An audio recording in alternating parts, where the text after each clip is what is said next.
Here in Section 3, your plan comes together. In Sections 1 and 2, you decided which financial capability services to provide and who will provide them. Now in Section 3, you decide exactly how you are going to integrate each financial capability service into your target program or programs. The work you do here in Section 3 is going to roll up into a logic model, Tool 12. But first, let's take a look at the other tools in this section. Tool 8 describes the current workflow of your target program. For each of the target program's major milestones, including intake, main service activities, and exit, you document what clients are doing, including whether financial topics are already being discussed. Remember to complete Tool 8 for each of your target programs, if you have more than one. This detailed workflow will help you identify the moments when financial capability services will be most relevant to clients and thus most effective. The next three tools, Tools 9, 10, and 11, all do essentially the same job, helping you plan for implementation. Which one you use depends on which of the three integration approaches, refer, partner, or do-it-yourself, you chose back in Section 2.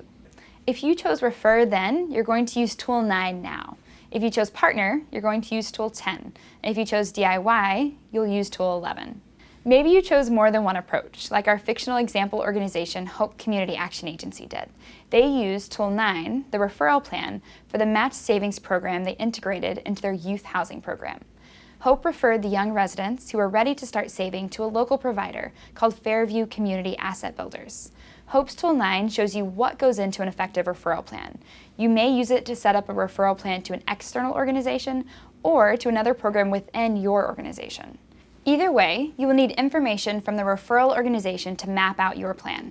You collected some of this already in Tool 6. You will also use the program workflow you created in Tool 8 to decide when you will make each referral. The questions at the end of Tool 9 help identify the best referral points based on client readiness and logistical considerations.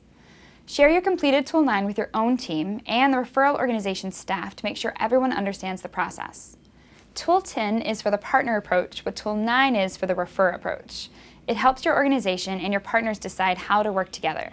The questions focus on outcomes and partnership goals, resources to run the partnership, and management and operational procedures for the partnership.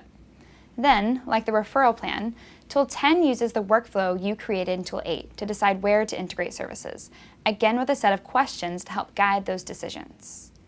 Hope Community Action Agency used Tool 10 to design a partnership with Fairview Tax Assistance, or FTA, to provide free tax prep to Hope's Head Start parents. They decided Hope would start client outreach in the fall, and FTA would train some of Hope's staffers on how to sign up parents for the services. Partnerships work most smoothly when expectations are spelled out clearly. The guide contains resources, including a checklist of qualities for a successful partnership, in Appendix D. This can serve as a list of goals for a new partnership or be used to evaluate and improve an existing one. Use Tool 11 if you selected a DIY approach. It identifies what is needed to provide services in-house, what additional capacity or resources you might need, and how you will get those. Hope Community Action Agency decided to have staff in their youth housing program provide financial counseling to youth residents, but they realized case managers would first need extensive training in financial counseling.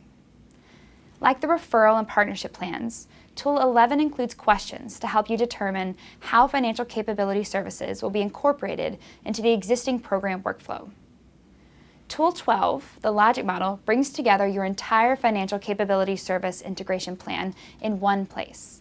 It outlines how financial capability services will be provided and how you anticipate this translating into the intended outcomes.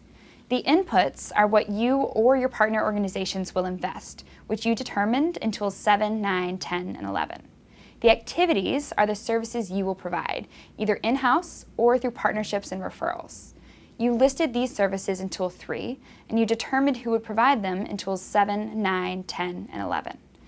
The outputs, or direct results of each service, may have been identified in Tools 9, 10, and 11, or you may need to develop them here. If you're not sure how to distinguish between outputs and outcomes, refer back to the tooltip on page 47. Finally, you already identified expected outcomes in Tool 2, but it's helpful now to determine which outcomes are short-term, medium-term, and long-term.